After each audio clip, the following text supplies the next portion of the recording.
In this lesson, we'll be looking at how to make a positive contribution to team coherence, image, and spirit. This whole topic has been about working as a team. Obviously, we don't want people come to be part of the team to make a negative contribution.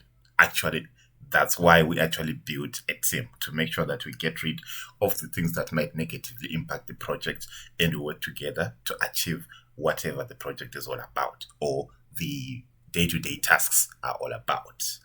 Now, our learning outcomes for this will be the needs and objectives of team members are identified and explained. This goes without saying. The moment we are part of a team, it is obvious that there are certain things that we will need for us to achieve our goals. Those particular needs should be addressed very fast and should be understood. And then once everyone understands those particular needs, whatever needs to be done can then be done. Maybe it's a team that will need to wear protective clothing for their tasks. So those needs should be well laid out, because if they are not well laid out at the beginning of the project itself, that can derail the progress of the meeting of the team as time goes. Then, methods and techniques of building team coherence and spirit are identified and explained. So there are many methods that you can use for you to build team coherence. Team coherence will just mean the way that the team members are able to work together. So we want to make sure that the team is capable of working together and achieve whatever they're supposed to achieve.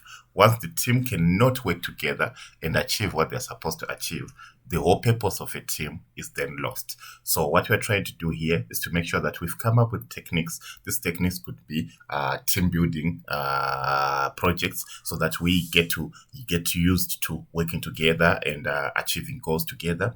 We can actually come up with constant meetings that can make sure that we have a better understanding of what's happening in our project. These meetings don't have to be face-to-face, just like what we're doing in our project right now. We do not need to be meeting face-to-face. We're actually achieving the project itself, but we've never really met, yet we can actually achieve using technology.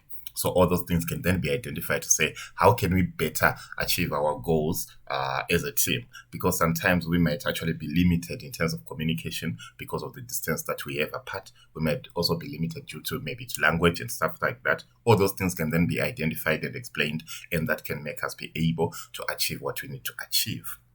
The other thing is that team member actions are conducive to team coherence, spirit, and image. So each team member should then make sure that all their actions are actually good for the betterment of the team itself, and should also be able to keep the spirit up of the team.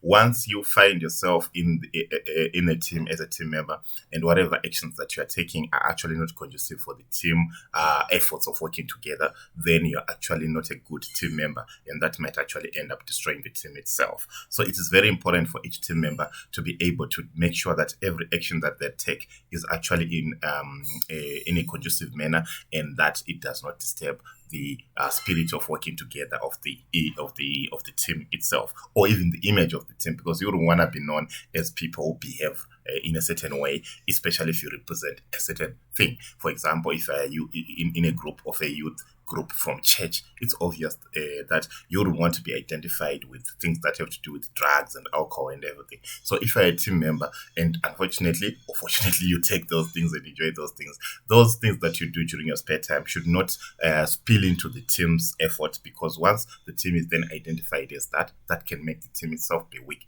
And that's not a good thing. So each one of your actions, even on a personal note, should not then negatively impact the team as a whole. Then, trust and support of colleagues is gained through applicable behavior. So remember, for us to be able to build a team, there has to be an element of trust amongst ourselves. We should be able to know that once we put together such and such resources, they will be used for the team's effort, not for personal gain.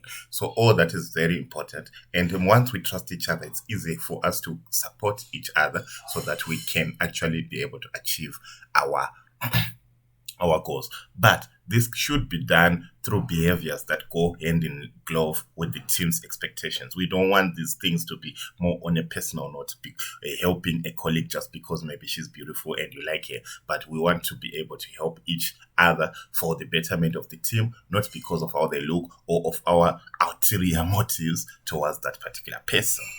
Then the last thing is that feedback is provided, and which leads to constructive working relationships. So obviously, for us to be able to see if we are making progress or not, we need to have milestones. We need to know if we couldn't achieve something, why we couldn't achieve it on that particular day, and that is what we call feedback. This feedback is not meant to point fingers at people and make them feel bad about themselves in case things didn't work as expected.